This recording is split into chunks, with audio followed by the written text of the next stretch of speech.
Hi. Yeah, I would like to talk about personal development, and this is a topic that is my biggest passion and what I dedicate most of my time to. And lately, I'm usually very introvert, so I do a lot of personal work and development with myself. I have a lot of coaching tools. I have a coach also, but I also have my tools and practice. And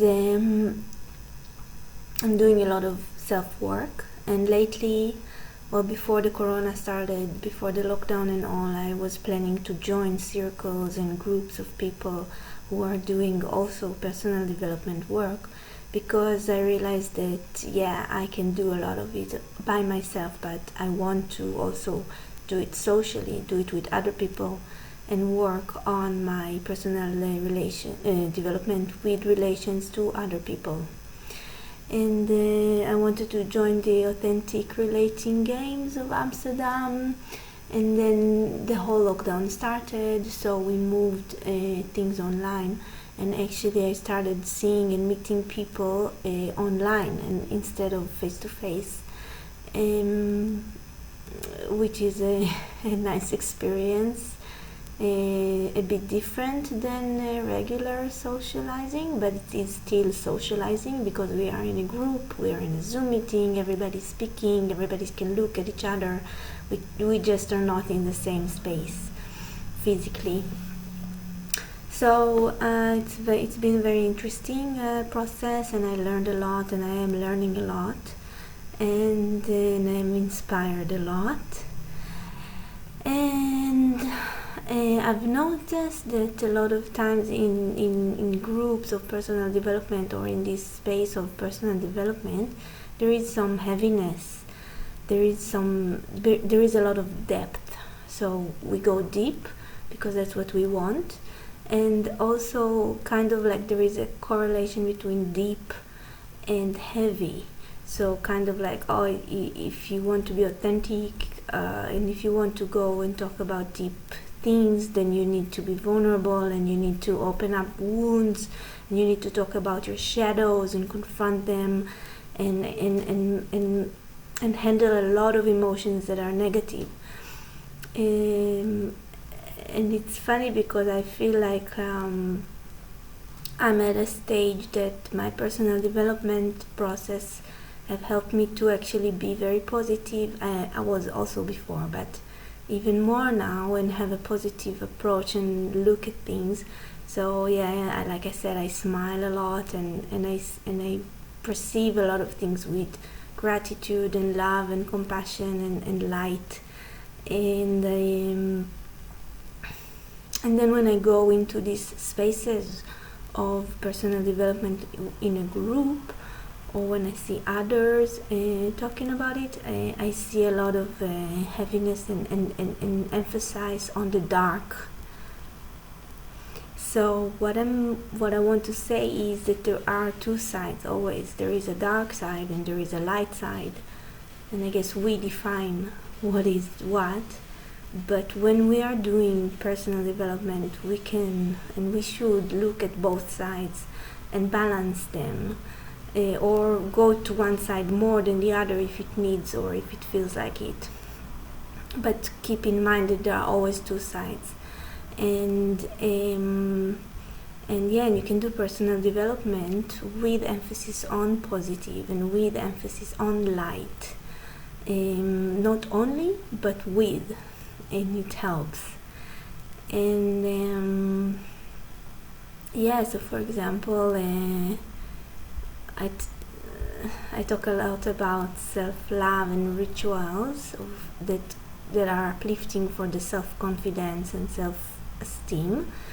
And yesterday, for example, I indulged in chocolate and pizza and coffee and some unhealthy emotional eating, but I was totally aware of it, and I actually was enjoying eating and sin, like from sinning, of eating this unhealthy junk food, just because emotionally it made me happy. And I wanted to feel happy emotionally and physically, because I've been working hard. I've been doing a lot of contemplation and reflection and work, and I deserve it. So I indulge myself with chocolate and pizza for one day. And so this is also a ritual of acknowledgement in yourself and self-love and self-acceptance, with all the work that is done anyway. This is also like part of the work to love and care for yourself. And then also another thing that I've noticed is about being busy and productive, that is also like correlated in my head because of dogma or society norms, that when we say I am busy or I was productive or I am productive, it's usually considered as I did something that generates income or money, or I did something in exchange for money, because otherwise it's gonna look like a waste of your time or a waste of your energy. But we tend to forget that we get other things except money in processes, and there are other exchanges. And what I mean by that is I love doing personal development work, like I said before, and I can either make money out of it, like coach and guide and sell services and offer my services for that. And I can also give it for free. I can share it. I can just share it with the people around me, or with whoever is interested in the processes, in the practices, in the tools that I learned and I know. So what I do is, when I am in a flow, and it means that when I am doing the work and the self-development and exploring and research and studying and learning, I'm in a flow, and then I feel that I love it, and I love to share it also and talk about it and discuss it with other people who are interested in personal development. And when I do it, I don't do it for money. I just share the information, and I learn information for free also. So it's kind of like I had to separate in my head the idea of doing something that I love and keeping myself busy with it and considering it as being productive without actually getting money for that. So kind of disconnect being busy or being productive with money. So I hope it's understood what I'm trying to say. It's like I want to say that I found kind of a balance between what I love to do, what I feel as a flow, and the generation of income and money on another level. So it's not really related at the moment with each other, but just it's not related.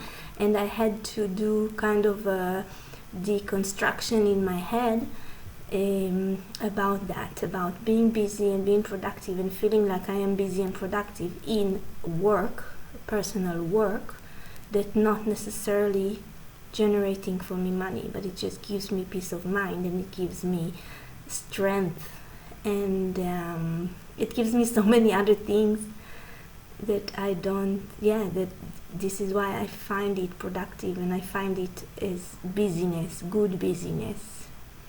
So just an idea of like sometimes disconnecting how we think or perceive money or things, or being busy or being productive, and how do we spend our time and energy on what, balancing it, because not all the time we can do only what we love and in flow, and balancing it